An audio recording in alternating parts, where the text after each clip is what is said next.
Welcome po sa HowToGreatFilipino.com.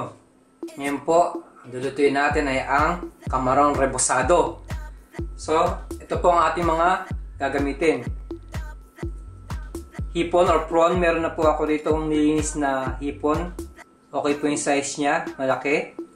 Meron tayo dito flour o harina, lemon, 2 eggs, salt, ground black pepper. Meron tayo dito fresh milk, breadcrumbs, at cornstarch. Gagamit din po tayo ng cooking oil. Umpisahan na po natin. Okay po, ang first step natin, yung ating hipon, i-squeeze lang po natin yung isang pirasong lemon.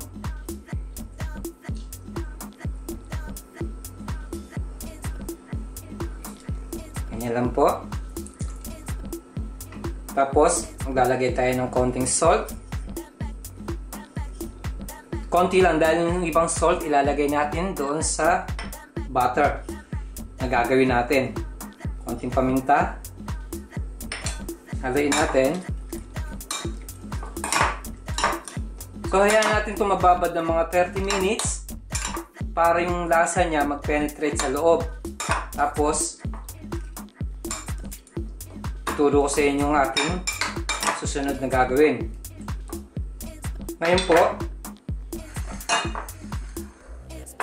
habang naghihintay tayo ng 30 minutes doon sa hipon na ma-marinate, gagawin na po natin yung butter. So ito na po.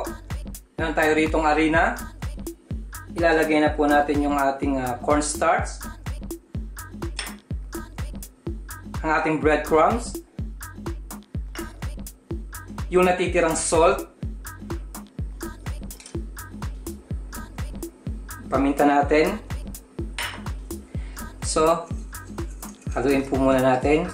Ayan natin siya mag-combine. Napakadali lang po nitong gawin at sundan as long as na kompleto yung inyong mga ingredients. Kuha po ako ng beater. So, at this point, maglalagay na po tayo ng eggs. Sali na po natin siya. At maglalagay tayo ng konting fresh milk. Konti-konti lang po ang paglalagay ng fresh milk para makuha nyo yung desired thickness nyo sa ating butter. So, haluin lang po natin.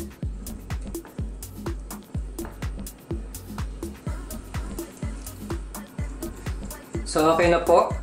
Nagdagdag po ako ng konting milk, fresh milk. Nakuha ko po yung desired na thickness. So, mangyari lang, mag-umpisa na po tayo mag-fry. I-dip lang natin yung ating hipon, tapos ilalagay natin sa ating mantika. Punta na po tayo sa ating cooker. So, umpisa na po natin ang pagpaprito ng ating kamarong rebosado. Sa akin pong pot, or pwede kong gumamit ng wok or pan. May mainit na po akong mantika. Ito na po yung ating butter. Mangyari lang.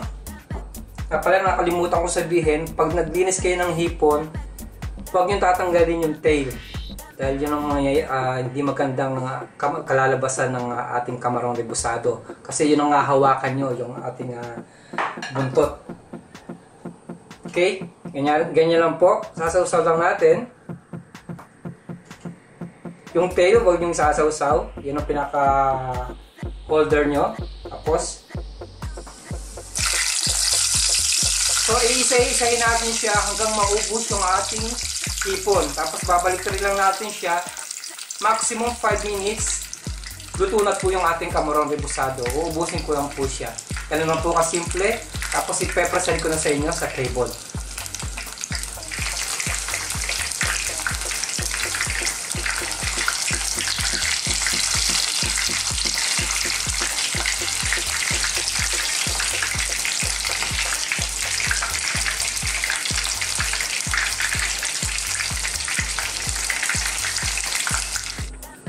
Okay po, bali ito na ang ating finished product ng kamarong rebosado. Nakita nyo po, napakasimple lang gawin. Kaya lang pagtatanggalin nyo na siya sa mantika, kuha lang kayo ng kitchen towel or tissue para ma-absorb yung oil ng ating hipon. Muli, maraming salamat sa panonood ng howtobakefilipino.com. Mabuhay!